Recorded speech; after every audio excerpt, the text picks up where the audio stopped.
Welcome to the Global Gaming Business Podcast, the industry's first and longest running podcast, now in our 17th year.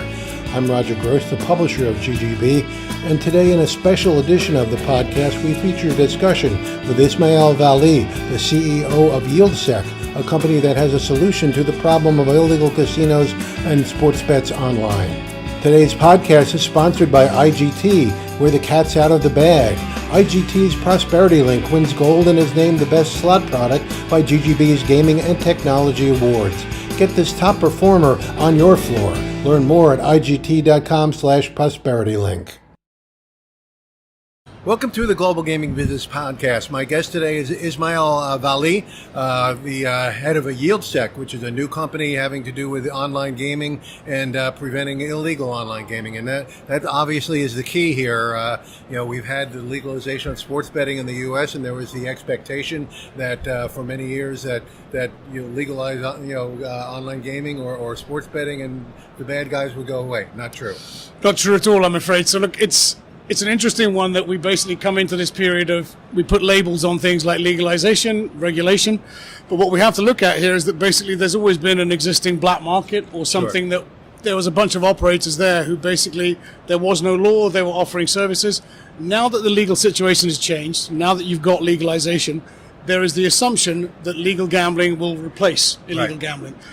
The problem is that doesn't happen overnight. And it doesn't happen immediately unless you start to kind of outreach to those organizations that were in the kind of gray or black market space and start saying, look, we know what you're doing. We know how much money you're making. We know where you're active. We know how you're active and how you're moving your money. Mm-hmm. And you either need to get a license, pay for your previous sins, pay for the period where you haven't been part of the licensee structure, but you need to move to a point where government, regulator, legal operators, they all need this to move to a place where it's controlled by society. And for the why do we have legal gambling is probably a place to start here. We have legal gambling to replace illegal gambling, to help provide for our commerce and our communities. And right now we're not seeing that in any jurisdiction on earth where there is a sizable black market pretty much everywhere you go. Wherever we've turned on the YieldSec system and started monitoring, we've seen that there is a heavy black market presence, and that outweighs anything that any government or regulator is telling us in terms of what channelization should be. There's a much bigger presence than anyone's really seen before. Sure. I was reading up on some of the papers you sent me, and I was really surprised to see how much illegal gambling there still is in Europe. And we've had online sports betting in Europe for a decade now or more. So why is that? Why do people go to illegal sites rather than play on something that's legal and trusted? I think it's a twofold piece, Roger, where basically in new markets you're seeing that there's always been that presence of illegal gambling. And when you legalize it, it then has an evolutionary crossover period that customers need to realize, okay, I'm not going to bet with these guys anymore. I'm going to go and open an account at MGM or Caesars. They're licensed, they're legal. I get certain benefits for moving to them. And in those early days of a legal marketplace, you'll see those bonus offers. You'll see that customer acquisition coming through. What's happening in Europe is we've got mature markets, 15, 20 years old in some cases, of legalization and regulation. The problem there is what we call regulation exploitation. That what we're seeing in Europe is, in Germany, for example, they recently licensed in 2019, they introduced a bunch of kind of tests and political kind of agenda-driven, let's see how the gambling machine reacts to a spin delay on slot machines. So they introduced a 5 and 10 second spin delay on slot machine play. That wasn't explained to customers. Customers took that en masse as these games are rigged. But these were games with the legal sites. They then went on Google and searched through Facebook, and they started asking questions like, where can I play the old style games? And ended up being driven to the black market. And the black market jumped on those search terms and search phrases immediately to say, here are customers looking for us, basically. So we're going to offer them our old style products with as many bonuses as possible. You'll find in other markets like the UK and Sweden, you make one change as a government and a regulator, quite often politically motivated, quite often to do things for what we call player protection or responsible gaming, and you'll find that that's responded to by customers going, I don't like that new change. I want to be able to deposit whatever I want whenever I've got the money for it, kind of thing. So you end up in these situations where the black market feeds on that regulation exploitation, that they go looking for certain things that they want to grab hold of.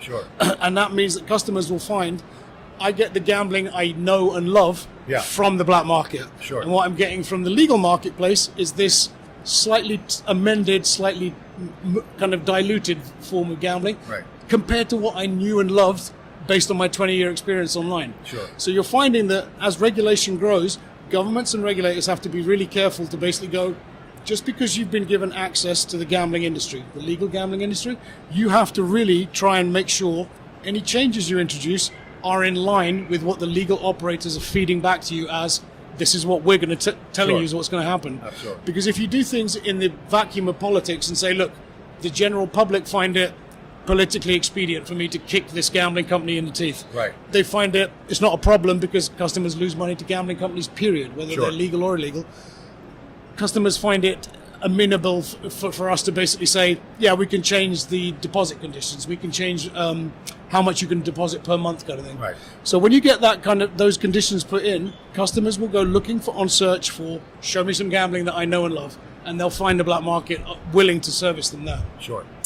Also, in the U.S., we've got the situation where the legislators that legalize it don't really understand it, so that they tack on a huge tax rate on it, or they want to guarantee a profit from their online sports betting operators, which it certainly is not possible unless you reduce the odds for the players. So that kind of pushes the players into illegal gambling as well. Absolutely. So take a marketplace like New York, for example.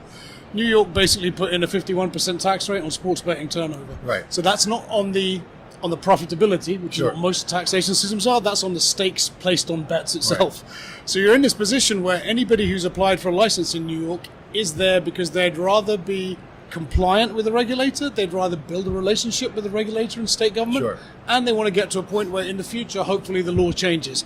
If that law doesn't change, those people who are licensed now will happily hand back those licenses and go, you know what, it's too rich for us. Right. Because we're paying you money and we're not able to now afford our staff, our legal operations. We can't even begin to start to think about being compliant with all these new regulations they're also giving us. And ultimately, we're never going to make a profit here. Right. And the customers don't realize that. So customers want bonuses. Customers want free T-shirts. Customers want tickets to the Super Bowl. Right. How do I pay for all that stuff if I'm not making money? I pay for all that stuff by basically giving up the license and going back into the black market. Right. So there is a real problem in some marketplaces where I know everybody wants a share of the money from the online gaming machine. Right. However, this has to be done sensibly if you want to erase what is a criminal background and a criminal future for our business, and you want to bring this thing under control. So what does everybody want from the betting and gaming machine here? Everybody wants control. Everybody wants revenue from it. Everybody wants no publicity and no bad publicity in terms of, I don't want to hear about players spending all their money on gambling and they can't afford to feed their families. Nobody wants that. Nobody wants those kind of customers. The black market does, however, because all they want is money. And the main thing the black market understands really well here is you pay the least to get the most. Now, if you don't need to comply with any compliance conditions, if you don't need to make your operations sustainable and legitimate, if you don't need to hire staff in state, if you don't need to run your customer service and operations through legitimate methods, you can make a lot of money in this business by being a crook. Okay, you can also make a lot of money in this business if you don't pay any tax. So there is a legitimate path here to go. I know how to make a ton of money in the gaming business. It's called ignore everything legal and just keep making money on the good old-fashioned internet. For the kind of stakeholders in this, so I look at the service that YieldSec builds. We look and we understand everything. We look at and understand everything online. We look at all forms of content, whether it's advertising, websites, mentions on social media. For the advertising partners, the question here would be, okay, well, why do I care who I'm selling advertising to? I could sell it to crookedgambling.com or legalgambling.com. I don't really care, and nor do I even know if I'm Facebook or Google.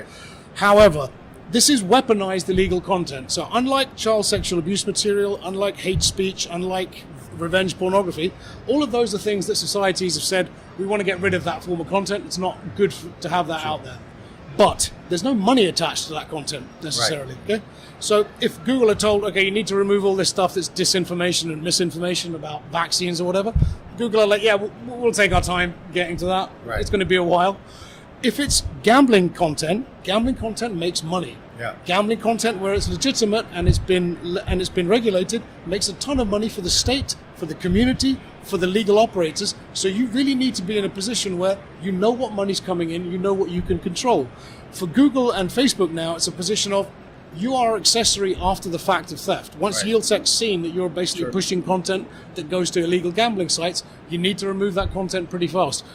those brands and firms are also potential customers of ours, because the way we look at it, every legal stakeholder needs to work together on making this marketplace work effectively for everybody. Sure. And our North Star on this is basically, if it doesn't benefit our commerce, if it doesn't benefit our community, what will it benefit? It will be benefiting crime. Okay. And that's where we need to basically draw the line of, as legal stakeholders, we need to work together. I know that all of us are going to have differences, from government and politicians through to get legal gambling operators, but unless we start to take a hold of, we can kind of work with each other on this stuff. We don't need to be in each other's soup, but we can hold hands to get to that point of, we know what the legal gambling marketplace can deliver for us as a society, and also for us as legal gambling companies, advertising platforms and operators, as well as being regulator and government, knowing that finally what governments really wanted here, if you think back to pre-internet, governments loved the gambling industry because they loved having control of it.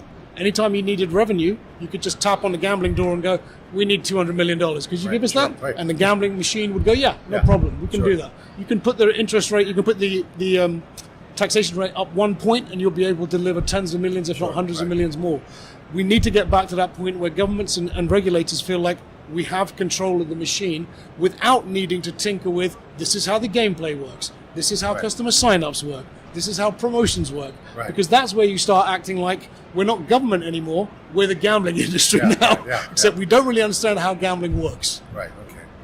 So up until now, the legal sports betting and online gaming industry has really depended upon the regulators and the government to shut off the spigot from this illegal gambling. But from what I understand, even if you block their websites, there's ways to get around it. So, very good question. So the way that the gambling world works is pure smoke and mirrors on the illegal side. So on the legal side, we will have one website, Caesars.com. Right. We'll have Bet Caesars, or we'll have FoxBet, any one of a number of legal brands. They will have one destination brand. They may have what's called redundancy and failovers in case there's a power outage or something, so they need to send the customer somewhere else. Generally, those will never be used apart from in rare occasions like March Madness and the Super Bowl, when there's a ton of traffic and you need to divert it to other places. In the black market, that's a normal business practice. You will have thousands of mirrors and thousands of redirects, so that when one website gets seized, 1-800-illegalgambling.com, that gets seized by a state government, or it gets seized by a national government in Europe. That website will be shut off, and there'll be a load of publicity. This happens a lot in Europe. Tons of publicity, let's seize the domain, they're out of business. And people will be acting, it's almost like having in narco kind of terrorism, where you have the table of drugs and guns and stuff and money. That's kind of how European governments look at the gambling domain, the URL. You've seized one domain name and you think that's the end of that business. That business has not skipped a beat in terms of its ability to make money. It's gone to everything else. So 1-800-illegalgambling.com is now 1-800-illegalgambling.com, B.com, C.com. So there are tons of mirrors, and also customers aren't looking for those websites to be branded destinations like they are with Caesars and Fox. What they're looking at with illegal gambling is they're responding to advertising. It's all about the marketing and advertising. So they are pushing a transactional opportunity. How about you bet Rams today? How about you bet on the Cavaliers today? That's what they're pushing you. So they're right in your feed, especially now that the way that social media works with algorithms. They understand what you're seeing as a customer, so they know we can place ourselves in that person's feed by offering them this particular bet, this particular day, this particular time, this particular opportunity, based on what you've been looking at in your history. So all of that reflects what kind of advertising you'll be shown in future. That's what they're buying into. So they're able to give you an algorithm-inflected view of, this is the bet you want today. You may not have heard of us, but we're offering you a great price, free t-shirt. Free. I mean, one of the recent examples we saw is the Disney Plus show, Obi-Wan Kenobi.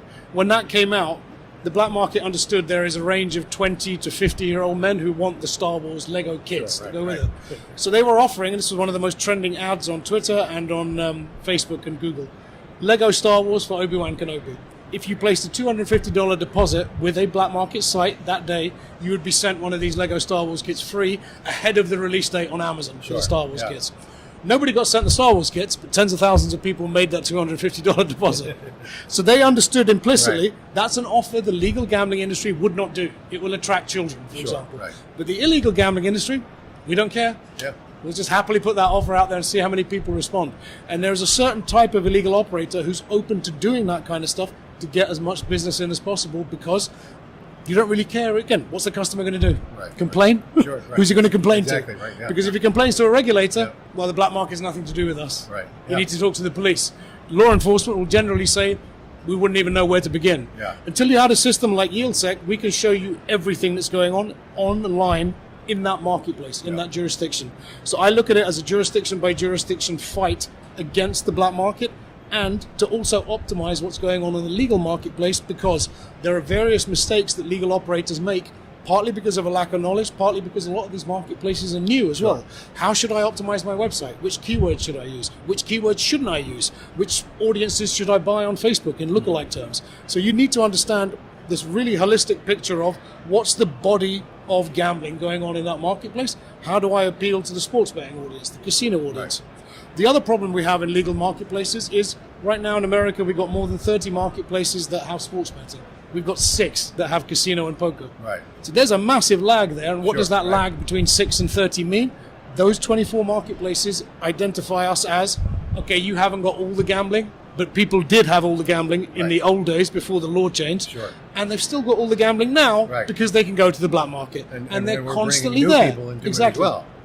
So what we find in any legalized marketplace is, instead of it being this kind of like it was black and now it's gone to white conversion, you're finding that it's these layers of gray, where what we're ending up with is the mass of new advertising that gets triggered because of legalization. You bring all these big brands with all their kind Sure. of resources in.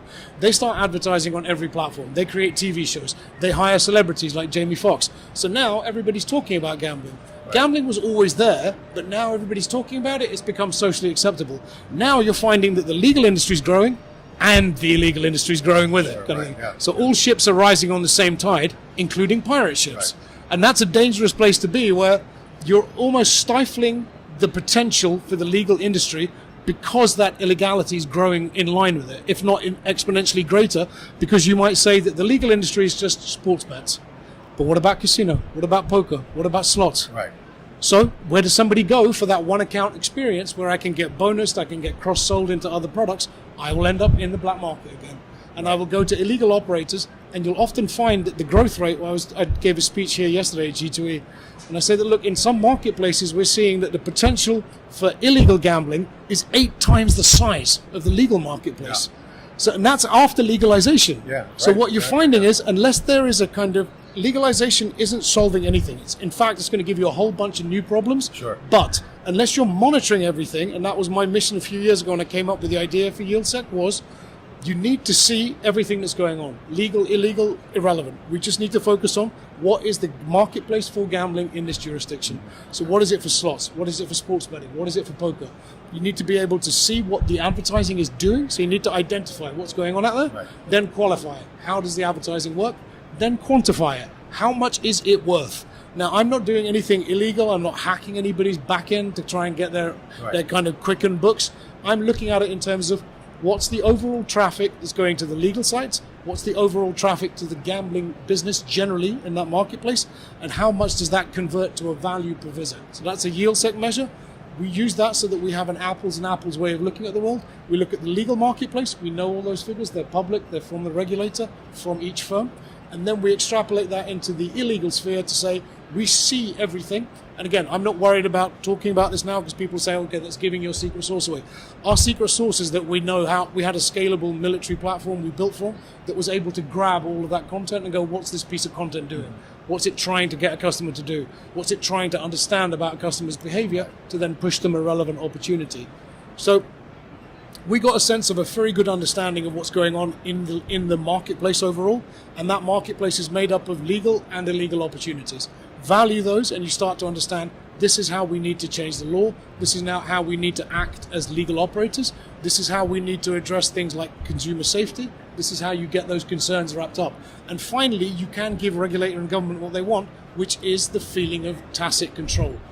They understand, if we move this lever, this is what happens. Rather than this experimentation we have in many marketplaces to get things like a 10-second delay on slot machines, which the marketplace understood as, those machines are rigged then. But those were legal companies who did that too. Right, exactly. So no players understood that, why is there a delay when I press spin? Right. And that doesn't happen with these other sites. Right. And I don't know if they're illegal or not, but They don't do that. Right. And that seems strange to me. That when I used to press spin, it used to spin immediately. Now I have to wait. Right. Why? And there's no education, and I understand why. Governments don't want to tell everyone about online gambling in case a whole bunch of new people start online gambling and then suffer harm from it or something. So there needs to be this, let's start breaking apart the relationships here and the roads that take us to control of the marketplace, more legal gambling than illegal, and where we get from right now, we have these iceberg marketplaces where what we see out there is this nice bright white shining cap on the iceberg. We don't see that it's sitting in this sea of criminality, and we don't see how far down that iceberg goes. Sure. And what we think we have are mountain marketplaces where most of what we see is that mountain of legal regulated gambling. And generally from every marketplace we've gone live in so far, we are seeing iceberg marketplaces everywhere. So exactly how do you propose to de-emphasize illegal gambling and eventually wipe it out? So how do I propose to de-emphasize it in terms of... So basically, we're available to work for everybody. When I first came up with the idea, and again, to be clear, I came up with an idea a few years ago. I'd been in operations for 20 years. Yeah. So I'd worked in the poker industry, casino industry, sports betting, and I'd taken legal services to number one in a region or globally at that time. So I had a good experience of operations, and I thought, early in my academic career, I had 2 law degrees from Oxford University. That gave me a very good understanding of how you needed to make law apply to people through products and through a marketplace. What I got to with the gambling problem is, unless you can start to show everybody that this is the entire panorama, the entire landscape, and the overall environment, everybody will just say, okay, well, that's nice to know. It's good to have information, but it's not helping us change our relationships here. Legal stakeholders, we've ended up arguing with each other, government, regulator, legal operators, constantly beating each other up for the sake of what? The fact that there is a legal industry that is willing to get a license, willing to change its operations, willing to amend everything about its day-to-day ops to basically be legal and to be part of the kind of on the side of the legal stakeholders. The fact that those organizations are sometimes investigated, they're sometimes fined for breach of the regulations, that should be seen as a good thing. Yeah. That's the rule of law in action, basically. What's a bad thing is when we're not talking about all this other stuff, or in some markets we're even lying about the fact that, well, we feel that there's 99% channelization. That 99% of the business has gone to legal sources. We know that's a lie. Okay, it wouldn't even take a system like YieldSec to understand that. Most people know that a lot of governments are playing catch up and trying to say everything's under control, nothing to see here. That's not the case. We know that there's a massive marketplace, and the more changes you make to the gambling machine, the more there's going to be a rise in that illegality, because customers go looking for the gambling they knew and loved. Customers go looking for gambling without spin delays, go looking for gambling without deposit conditions, even go looking for gambling without any KYC or AML conditions that will slow down your registration. So we have a product that's basically elastic based on, that's the event coming up. I need to bet before that 49ers game goes off. Therefore, I want to get in quickly. If you've got a bunch of other stuff, that means I've got a 15-minute registration process, and then if I put in a $100 deposit, well, now you need to wait 2 days to find out if that deposit was accepted because you're a new customer. Well, I'm going to go to that guy up the street then. So we need to get to a point of having a semblance of understanding, and then from there we fashion the right controls for the legal marketplace. The legal marketplace, again, I've always characterized YieldSec as an optimization and protection platform. That what I'm trying to do for all legal stakeholders is go, look, there's a bunch of stuff you've done or haven't done. There's a bunch of stuff you've done badly. You need to fix that first. Because that's the first opportunity that the illegals are jumping on, because they can own your own brand name. They can own certain keywords that you should own and you didn't think about it because you thought you were walking into a nice, bright, white, clean future. And it's not. It's a messy one because we're trying to get rid of what these guys are. In terms of where it goes to from there, work with every legal stakeholder as far as possible in the marketplace. Obviously, our service it comes with a cost. I need to pay for the system, servers, a bunch of technical tools. I need to pay for the staff and expert staff in each language, because we obviously, in a marketplace like America, we're not just looking at English language, we also need to look at Spanish. We need to look at any ethnic minority languages too, because there'll be substantial pockets in those ethnic communities of certain types of gambling. So getting to a point where there is control takes time, takes budget, and it also takes cooperation. But we built the YieldSec platform to foster that cooperation between all legal stakeholders. That even though you may have characterized your relationships in the past by arguing with one another, by fining certain parts of the group, by saying that you guys aren't up to standard, we're going to look at your license, etc. What's worse is what's waiting out there in the black market. Sure. That those guys, illegal operators, and again, I take this very clearly that in all marketplaces, there is one view of what the legal marketplace should be. What's in there now are two industries. You have the legal industry and you have the not legal industry. Right. These are guys who are basically open to, we want to see how legality moves. In some marketplaces, we may get a license just to Right. kind of make us look from the outside Sure. like we're a legit stand-up company. But if you are taking revenue from a marketplace that has a regulated system and it has taxation, and you're not paying taxes and you're not licensed, you are thieving money. Right. You're stealing, plain and straightforward. Sure, right. So in my view, on a jurisdiction by jurisdiction basis, if you don't have the license, if you're continuing to offer service, you're stealing regulated revenue and you are stealing consequent taxation. Sure. Now, theft bites a lot harder than gaming law in any jurisdiction. So where I got to from that background academically with law was gaming law is often new. Gaming law is often different, especially if you look at America, there's 50 different sets of gaming Right. law. If you look at criminal law and theft, pretty much the same everywhere you go. Yeah. 200 years plus it's been on the statute books for, hundreds of years of case law, precedent, and everybody knows what theft is. Theft of that revenue and theft of taxation bites even harder. Yeah. So if you start going after this on the basis that you guys are not just breaking down the legal system, you're not just leakage, you're not Right. just skim, Yeah. you are theft, this becomes a lot easier for law enforcement who can now start going, okay, we understand theft real well. Yeah. When it comes to gaming law, we don't understand that. We don't know if we can even act on gaming Yeah, sure. law as Right, law right, enforcement. But theft and stealing, we know what that is. We know exactly how to prove that. The cat's out of the bag. IGT's Prosperity Link wins gold, named the best slot product by GGB's Gaming and Technology Awards. A top game performance since being released, Prosperity Link features the player favorite lock and respin bonus and the exciting free games bonus with either scatter or multiplier wilds. Prosperity Link will drive players to your floor with its popular game mechanics. Grab this exciting game while it's hot. Learn more at igt.com/prosperitylink. But when you get a company that wants to engage in crypto and wants to get around this KYC, people use VPNs all the time. I mean, it's hard to catch these people. I mean, how do you do that? It's difficult to catch them, but again, I built this first and foremost as a follow the money solution. Yeah. So where it came from was a terrorist platform that was looking for people posting terrorist fomenting content. Right, okay. They were looking for putting beheading videos and all this kind of stuff Right. online, and to create an audience from that, which they could then turn into the future wave of terrorist attacks. We adapted that was basically to go, I'm looking not for people who are after hearts and minds and politics and territory. I'm looking for people who are after audience, Right. dollars and cents, and customers. But it's an analogous mission. All that a black market really represents is a commercial insurgency. The same as in terrorism, that represents a political insurgency. Right. So we had an aligned idea of what the system needed to create, how we go after those people. And again, just to touch on the VPN point you mentioned, VPNs used to be an issue. Okay, Right. So 10 years ago, VPNs were definitely a problem where you couldn't tell where the traffic was coming from. Right.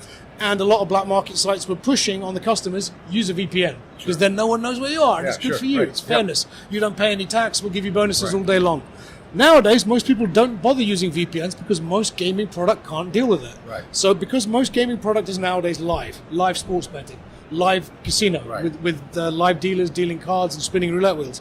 Most of those products rely on fast connections. If you want to get your bet on, Right. you can't have a VPN running because it adds latency and time to Sure. your connection, and that means you'll miss your opportunity. So VPNs went from being a massive problem to no problem at all Okay. today. So VPNs have just Right. become this kind of, it's still one thing that gets raised all the time is, what about VPNs? VPNs simply don't matter because Yeah. customers have moved on in terms of, we want those new hot products. Sure, right, So right. we want live sports betting and we want live Then, dealer of course, casino. the bad guys have figured out how to get around VPN. Bad guys haven't Yeah. worked out how to get around that, and there's nothing that's going to give them what they need in terms of VPNs have just become this thing that's used for Right. for illegal streaming of shows like Right, Game sure. of Thrones and that kind of Right. stuff. So that's where the VPN use is still there, and even there, if you want to get House of the Dragons had its 8th episode on Sunday, if you want to watch that 5 minutes after it's airing on HBO, you're not going not going to want to use a VPN because it adds to that delay again. Sure. So VPNs went from being, VPNs might get back to actually being used for what they're meant for. It's being used by people who need to conceal their identity because they're journalists in war zones or something, and not just customers for gambling sites that want to shave a few points. So we've got back to a point where there's a fairly even way of looking at the marketplace, and we're able to see everything that's going on out there. Sure. So from all of that activity, you break it down into, this is all the activity, what's legal activity, what's illegal activity. From there, you move down to, okay, what's that illegal activity doing? How's it affecting each stakeholder? Is this going after a particular legal operator, BetMGM, for example? Is it going after a particular sports opportunity, a bet on an NFL game? Funnel that down to who we need to tell out of our legal stakeholder panels. Is it the operators who need to make changes? Is it the regulator? Is it law enforcement that needs to be told this particular group are just basically opening scam accounts, like the Star Wars Lego example, that they're just opening accounts to get people to deposit money? They are not sending any Lego to anybody. They are not even there to take bets from people. All they want is to basically take on a ton of money and disappear. We see that particularly in Latin American marketplaces. Latin American marketplaces, the nature of scams will be one team, Team A versus Team B. They will just own all of the content around Team A versus Team B. Sure. Team A won't be playing Team B all the time, but whenever that opportunity comes up, they will light up 10 to 15,000 different sites and keywords on the internet. They will be the number one search result for that Team A versus Team B opportunity. And from there, they will basically push people into open accounts with bookmakers you've never heard of, take the money, disappear. So you see that these scams come up, but again, there is a way now of managing it, not just to say, here is the list of shame that we found on the internet, here's what to do about that list of shame, is the big difference. So one last question. Your clients would be, I guess, everybody in the legal side of the business, from governments to operators. We have a product for all the legal stakeholders. So from a government side, we sell a product called YieldSec Ecosystem. That's a view of the entire marketplace. So that shows you at the high level, this is what's going on. What it doesn't include is a government doesn't need to understand how, as BetMGM, you need to make changes to your SEO, make changes to your keywords, make changes to your advertising spend, and also make changes to your customer account sign-up process so that you're not 7 minutes versus 2 minutes for the illegals kind of thing. So ecosystem product for government and also for trade associations who need to see that full view of the marketplace. From there, we go to YieldSec Industry. That's for legal operators and legal suppliers. Legal suppliers, I'd mentioned just to touch on briefly, is use an example like Evolution Gaming, so the world's largest live dealer casino supplier. They suffered a rumor last year that led to them losing 11 billion in market cap in 13 days. So in November last year, somebody accused them of having black market revenue in their revenue chain. They denied it. That denial was not sufficient to stop a run on that stock, where it was being short sold, and still suffers the ill effects of that nearly a year later now. That they never properly recovered from that, and it was something they couldn't, as the company accused of it. How do you deal with that accusation? You can say that we're not doing that, but if they had YieldSec running in the background, and we hadn't launched then, just to be clear, YieldSec's able to say, we know where your products are being used. We've looked at everything on the internet in your marketplaces. We can tell you that that Evolution products are used here in New Jersey, here in the United Kingdom, here in Sweden. We know that you're licensed in each of them. We can even show you how much revenue attaches to the usage of those products. But they weren't in a position to say there's no neutral, independent third party who can vouch for us here. So we're also trying, again, our mission is commerce, our communities. We need to look at online gaming companies are not just invested in by online gaming executives anymore. Online gaming companies are invested in by pension funds, because this is a mainstream activity now. It's entertainment and it's part of the culture and community. You need to get to an understanding of, if you kind of treat the gambling industry like some kind of piñata, it will deliver money for you in the short term, but if you beat it up reputationally, where is it going to be in the future for your commerce and your community? So that's the point to understand here, is that you want this thing to run fairly, you want it to run on rails so that customers are cared for, so that the right type of people interact with it, so that it produces onshore jobs, it produces in-marketplace community effects. Because look at how much taxation the gambling industry provides. If there wasn't gambling in the United States, education budgets, physical education budgets wouldn't be there. If there wasn't the healthcare that came from gambling in marketplaces like Canada. So Atlantic Lottery in Canada, they produce for the 5 provinces that Atlantic Lottery covers on the east coast of Canada, they produce around 50% of the healthcare budget. Yeah. So if you don't have them, and if they're not running optimally, because we've just allowed them to basically deal with black market competitors So they're who stealing don't money answer from to that. anybody. Yeah. They're eroding that budget, and they are stealing money that should be going to the community. Right. So whether you're a gambler or not, you do have skin in this game. Okay? Sure. You do want to go to a hospital that has cancer research and cancer healthcare. So you want to make sure that, okay, well, why don't you have those new kind of machines? Right. Why don't you have an MRI scanner? Well, not enough people gamble with the legitimate local Right, marketplace gambling company anymore. So when you see a decline in these monopoly positions, and whatever a marketplace wants legally, if a marketplace wants to be a monopoly, that's your business. Yeah. If a marketplace wants to liberalize and have 100 licensees, Yeah. that's your business.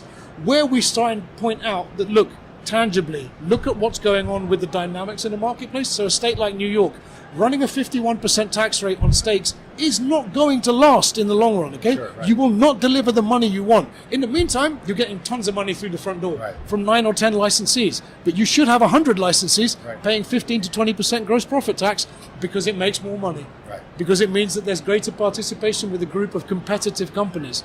Whereas what you have right now is a group of big publicly traded firms who are there because, well, you kind of have to be. It's New York. Sure. It's good for advertising overall, and maybe we can build the right relationship with the regulator. Right. Rather than it being about hope, let's make it about tangible, what's the benefit here? Sure. Let's show you the dollars and cents value of what you are driving versus the dollars and cents value of what you could drive. Right. Okay? And show you who is taking away that potential. Right. And that will be a bunch of crooks who are lined up around the edge of the marketplace, Right. and they're going, we're going to spend the least and make us so much money from this marketplace yeah. because you got it all wrong. You didn't optimize well. You're too busy arguing with each other on the legal Yeah. side of the fence that you don't even know we're here. Yeah. And that's the problem. Right. Well, Ismail, I think this is a great tool here. I'm really want to follow up with you. Maybe next G2E we can talk and talk about how it's really been applied, because Absolutely. I think it's really a necessary item here, and I wish you well, and I think in the next year I think the industry will realize that. Thank you very much. Hope you enjoyed this week's podcast, sponsored by IGT, where the cat's out of the bag. IGT's Prosperity Link wins gold and is named the best slot product by IGGB's Gaming and Technology Awards. Get this top performer on your floor. Learn more at IGT.com/prosperitylink. To learn more about how illegal online gambling has continued to proliferate, visit GGBmagazine.com. Subscribe to GGB News to get all the news of the gaming industry delivered to your desktop every Monday morning. Sign up at ggbnews.com and use the coupon code GGB180 for a free subscription. Don't miss a single episode of the podcast. Subscribe on Amazon, Apple Podcasts, or Spotify today. So we'll see you next time on the GGB Podcast.